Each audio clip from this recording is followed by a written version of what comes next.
이륙하려던 항공기 안에서 승객이 갑자기 비상문을 열어 항공기가 멈추는 사고가 제주공항에서 일어났습니다. 비상문을 연 30대 여성은 폐쇄 공포증이 있는데 답답해서 문을 열었다고 진술했습니다. 이따금 기자가 보도합니다.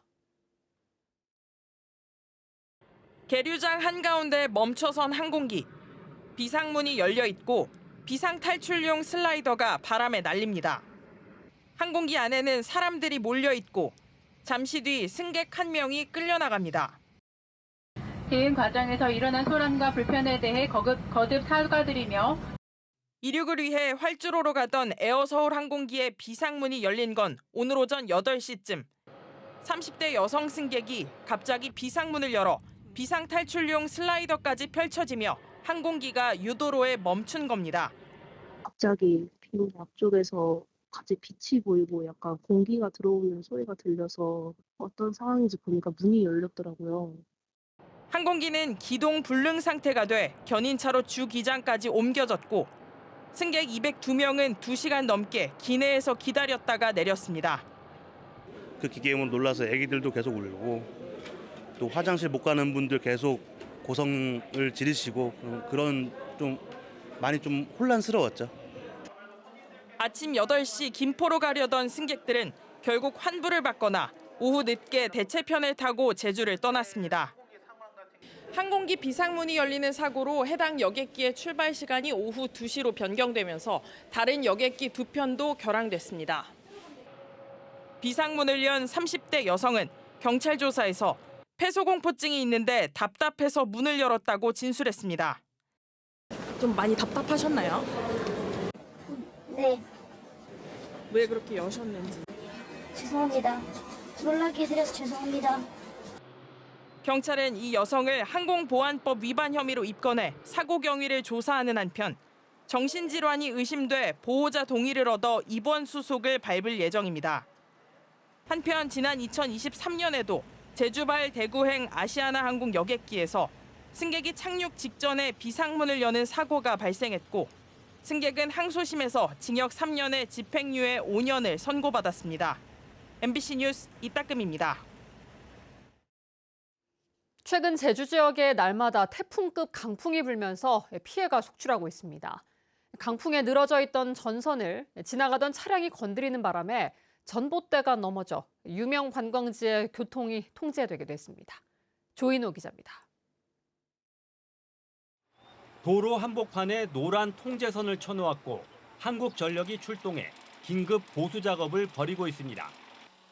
전봇대가 기울어지면서 전선이 바닥에 닿을 정도로 축 늘어져 있습니다. 제주시 애월읍 애월리에서 전봇대가 기울어지는 사고가 발생한 것은 오늘 오전 10시 50분쯤. 강풍에 늘어져 있던 전선을 지나가던 차량들이 건드린 것입니다. 트럭이 먼저 이제 한번 치고 지나갔는데 그 뒤에 주류차가 지나가면서 뒤에 밀대 걸어놓은 게 걸려갖고 한 번 더 이제 내려온 거거든요. 늘어진 전선 아래로 행인들이 아슬아슬 지나가고 선글라스를 쓴 관광객들도 신기한 듯 복구 공사를 구경합니다. 카페와 음식점이 밀집해 차량들로 붐비던 해안도로는 순찰차가 양쪽을 가로막으면서 텅 비어버렸습니다. 이곳은 관광객들이 많이 찾는 해안 명승지와 가까운 곳인데요. 차량 통행이 이처럼 장시간 중단되면서 관광객들과 주변 상인들이 불편을 겪었습니다. 오늘 오전 9시 20분쯤에도 서귀포시 서호동에서 통신선이 늘어져 차량 통행에 어려움을 겪었습니다. 제주에서는 어젯밤 8시 반 고산의 순간 최대 풍속이 초속 30.9m를 기록하는 등 태풍급 강풍이 불었습니다. 이 때문에 신호등이 꺾이고 나무가 쓰러지거나 지붕이 날아가고 통신선이 늘어지는 강풍 피해가 속출했습니다. 지난 주말부터 과수원 창고에 철제 지붕이 날아가는 등 사흘 동안 강풍 피해 52건이 발생했습니다. 북서쪽에 찬고기가 남하하고 제주도 부근으로 저기압이 통과하면서 매우 강한 바람 구역이 제주 부근에 형성되었습니다. 이러면서 강약을 반복하면서 매우 강한 바람이 불었습니다. 기상청은 당분간 바람이 강하게 불겠고 낮과 밤의 기온 차이가 10도 이상 벌어지겠다고 예보했습니다. MBC 뉴스 조은우입니다. 내일이면 세월호 참사가 일어난 지 11년이 됩니다. 참사 이후 학교마다 생존 수영을 하는 곳이 많아졌는데요. 제주에서는 10일 주기를 앞두고 어린이들이 해경 구조대원들에게 생존 수영을 배웠습니다. 장우리 기자가 보도합니다. 수영장 안에서 아이들이 차례로 구명조끼를 입습니다. 신이 나거나 약간은 긴장한 표정으로 한 명씩 물속에 들어갑니다. 선생님 곁에 옹기종기 달라붙었던 아이들은 금세 서로 손을 꼭 잡고 뒤로 누워 큰 원을 그려봅니다.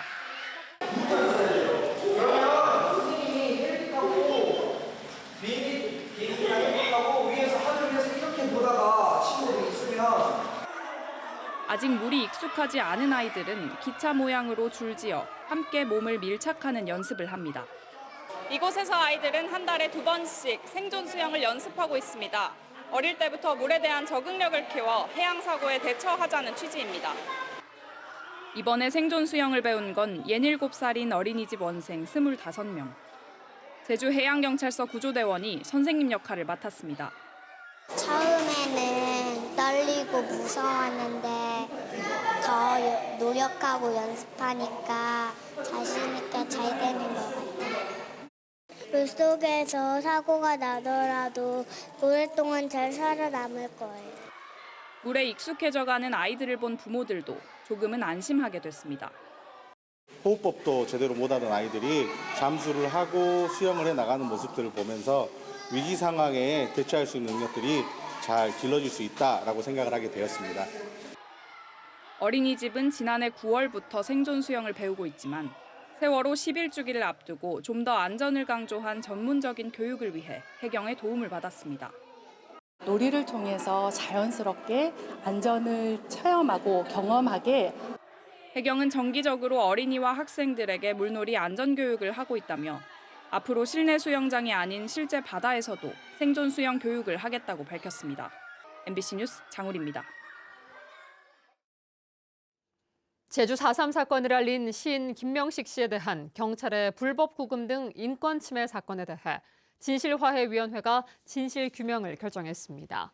위원회는 국군보안사령부가 1988년부터 김명식 씨에 대한 공작 수사를 진행했고 경찰은 구속 절차를 적법하게 진행하지 않고 진술을 강요하며 가혹 행위를 했다며 수사기관은 사과하고 재심 조치를 취하라고 권고했습니다.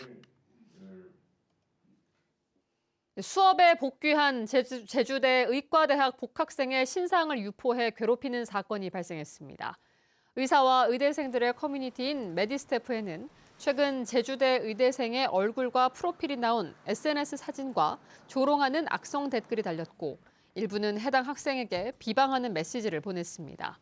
교육부는 이번 사건을 스토킹 방지법과 강요죄 위반 혐의로 경찰청에 수사를 의뢰했고 메디스태프 사이트를 폐쇄해달라고 방송통신심의위원회에 요청했습니다. 트럭 2대가 충돌해 운전자 1명이 숨졌습니다. 오늘 오후 4시 24분 서귀포시 남원읍 위미입구 교차로 근처에서 1톤 트럭 2대가 충돌했습니다. 이 사고로 70대 남성 트럭 운전자가 크게 다쳐 병원으로 옮겨졌지만 숨졌습니다. 트럭 뒷좌석에 타고 있던 70대 여성 2명도 부상을 입었지만 스스로 탈출했고 50대 남성 트럭 운전자 등 모두 3명이 다쳤습니다. 제주의 한 바닷가에서 50대 여성이 숨진 채 발견돼 해경이 수사에 나섰습니다. 오늘 오전 10시 30분쯤 제주시 구자읍 바닷가에서 관광객이 시신을 발견했다며 해경에 신고했습니다. 신원 확인 결과 이 시신은 제주에 거주하는 50대 여성으로 파악됐으며 해경은 부검을 통해 정확한 사망 경위를 조사할 계획입니다. 제주문화방송 4월 시청자위원회 회의가 오늘 본사 대회의실에서 열렸습니다. 이번 회의에서 시청자위원들은 비상계엄과 탄핵 사태에 대한 지역사회에 영향을 짚을 필요가 있다고 지적하고 허위 조작 정보가 유포되지 않도록 단호한 원칙을 세워나갈 필요가 있다고 지적했습니다. 또 사교육비 증가와 지역경제 침체, 기후위기 문제에 대한 심층적인 보도와 프로그램 제작을 주문했습니다. 제주도의 생활 여건이 전국에서 중하위권으로 분류됐습니다. 제주연구원이 균형 발전 지표를 활용해 제주 지역 여건을 진단한 결과 제주는 전국 17개 시도 가운데 종합 순위 13위로 평가됐습니다. 부문별로는 문화와 여가, 안전 등은 양호했고 교육과 생산 분배, 생활 환경 분야는 개선이 필요한 것으로 나타났습니다. 도민들의 주관적 만족도는 지역 공동체 여건이 높았고 산업과 일자리 측면에서 매우 낮았습니다. 또 전국 228개의 시군구 중 제주시는 76위로 양호했지만 서귀포시는 132위로 평가돼 지역 간 불균형이 컸습니다. 제주도 내 다문화 가구 수가 처음으로 6천 가구를 넘었습니다. 호남지방통계청이 발표한 다문화 변화상 자료에 따르면 2023년 기준 도내 다문화 가구는 6,164가구를 기록했고 전체 가구 대비 다문화 가구의 비율도 2.2%로 인천에 이어 전국에서 두 번째로 높았습니다. 또 다문화 결혼은 2023년 362건으로 전년보다 22% 증가했는데 다문화 결혼을 한 외국인 남편의 국적은 미국이 21%로 가장 높았고 외국인 아내는 중국이 36%로 가장 많았습니다. 뉴스데스크 제주였습니다. 고맙습니다.